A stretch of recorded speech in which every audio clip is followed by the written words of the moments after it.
જય દ્વારકાધીશ મિત્રો, બાથરૂમમાંથી પાણીનો અવાજ હજુ પણ ગૂંજતો હતો. ભરતભાઈને ખ્યાલ પણ નહોતો કે તેમની દુનિયાના પાયા થોડીક મિનિટોમાં હચમચી જવાના છે. લિવિંગ રૂમમાં હું શાંત ઊભી હતી. ફોન મારા હાથમાં જ હતો. સ્ક્રીન પર એ જ 4 શબ્દો ઝબકતા હતા: હું ગર્ભવતી છું. મારું દિલ ધડકતું નહોતું. એ તો જાણે કે વિસ્ફોટ થવા માટેનો તૈયાર બોમ્બ બની ગયું હતું. 3 વર્ષથી હું દવાઓ લઈ રહી હતી. હોસ્પિટલના ચક્કર, સાસુના ટોણા. કઈ શુભ સમાચાર છે? ડૉક્ટર બદલાવો, મંત્રો કરાવો. અને આજે શુભ સમાચાર તો છે, પણ મારી માટે નથી.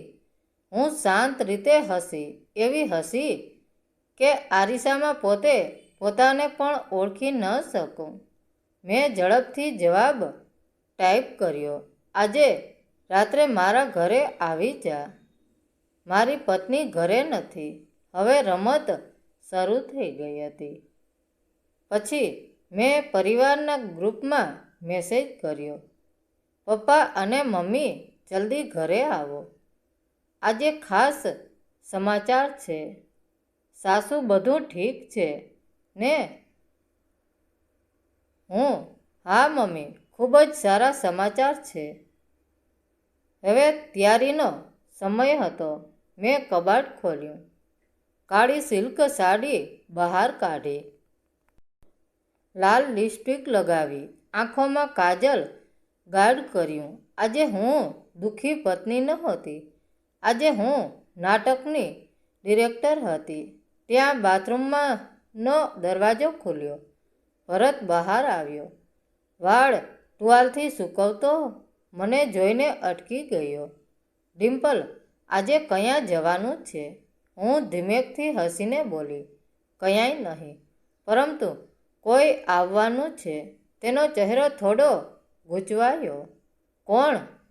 હું સીધી નજરમાં ભરત સામે જોઈને બોલી: સરપ્રાઈઝ છે. ત્યારે જ ડોરબેલ વાગી. ભરત થોડો ચોંકી ગયો. આ સમયે હું દરવાજા તરફ આગળ વધી, ધીમેકથી હેન્ડલ ફેરવ્યો. દરવાજો ખુલ્યો. બહાર મારા સાસુ-સસરા ઊભા હતા. અરે બેટા, શું થયું? હું બોલી: મમ્મી, પપ્પા પહેલાં અંદર તો આવો. ભરત ગભરાયેલો દેખાતો હતો. અને ત્યાં તો ફરી ડોરબેલ વાગી. આ વખતે તો ભરતનો રંગ ઉડી ગયો. હું શ્રીમત સાથે દરવાજો ખોલું છું.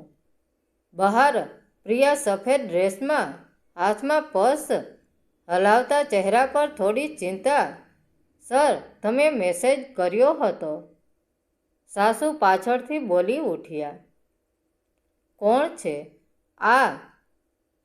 એમના અવાજમાં ગુસ્સાનો રણકાર હતો.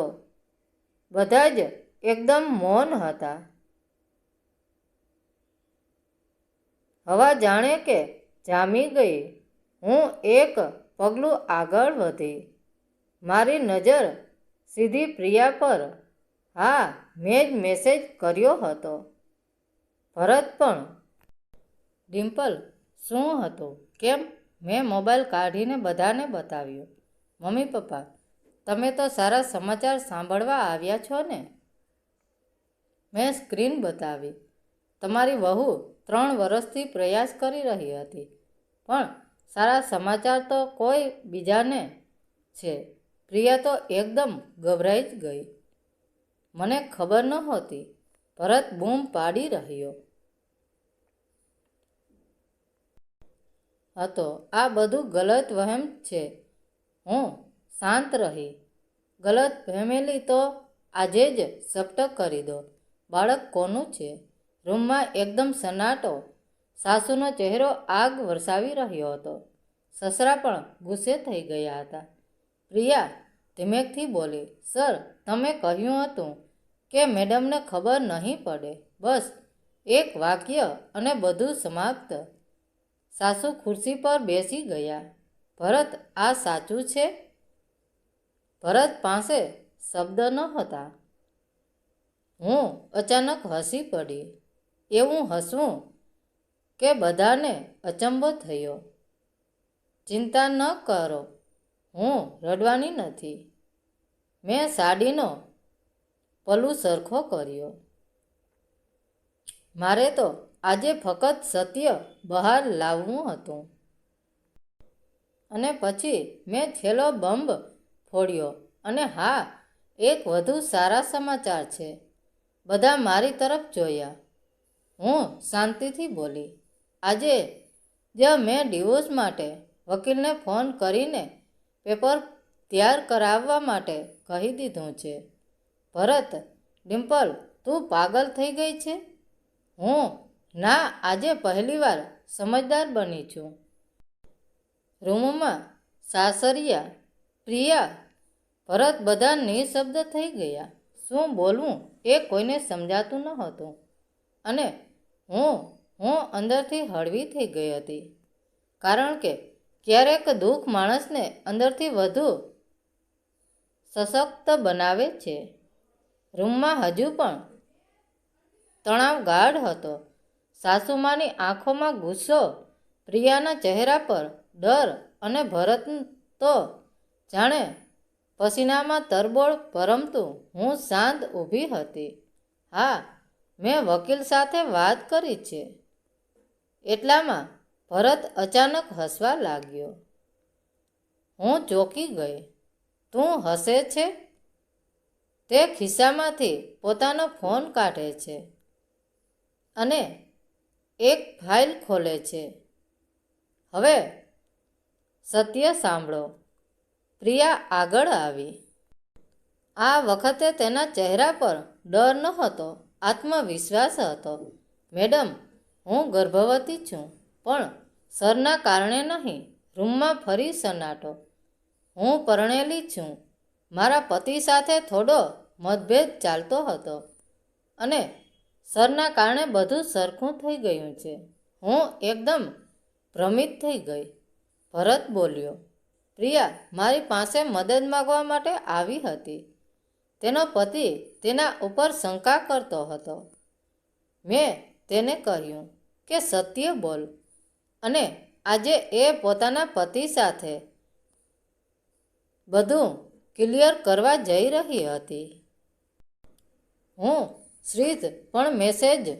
ભરત શ્રીમત કરીને બોલ્યો. તને ખબર છે આજે કઈ તારીખ છે? હું વિચારી આપણી 5મી એનિવર્સરી. અચાનક સાસુએ તાળી પાડી. લાઇટ બંધ થઈ ગઈ અને પાછળથી કેક આવી ગઈ. આવડું મોટું સરપ્રાઈઝ. હું એકદમ સસ્પેન્સ થઈ ગઈ. ભરત ધીમે મારી પાસે આવ્યો. ડિમ્પલ, તને લાગતું હતું ને કે હું કંઈક છુપાવી રહ્યો છું. ભરતે મારા હાથમાં એક રિપોર્ટ મૂક્યો. હોસ્પિટલનો. હું કાપતા હાથથી કવર ખોલું છું. પોઝિટિવ. મારી આંખોમાં આંસુ. પણ કેવી રીતે?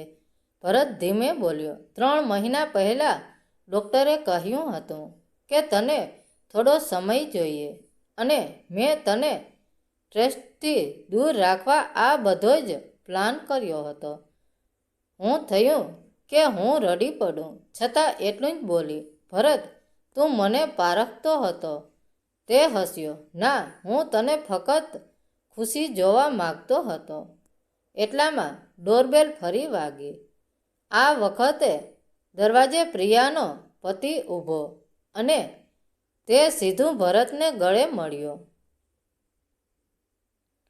થેન્ક યુ સર, તમે મારી પત્નીને હિંમત આપી. હવે આખો સીન બદલાઈ ગયો હતો. હું શાંત ઊભી હતી, થોડી શરમ, થોડી ખુશી અને થોડીક ગૂંચવણ સાથે. ભરત મારી આંખોમાં જોઈને બોલ્યો. પણ એક વાત છે. મારું દિલ ફરી ધડકવા લાગ્યું. શું? તે હસ્યો. મેસેજ તો તે જ મોકલ્યો હતો અને એના કારણે આ ડ્રામા ડબલ થઈ ગયો.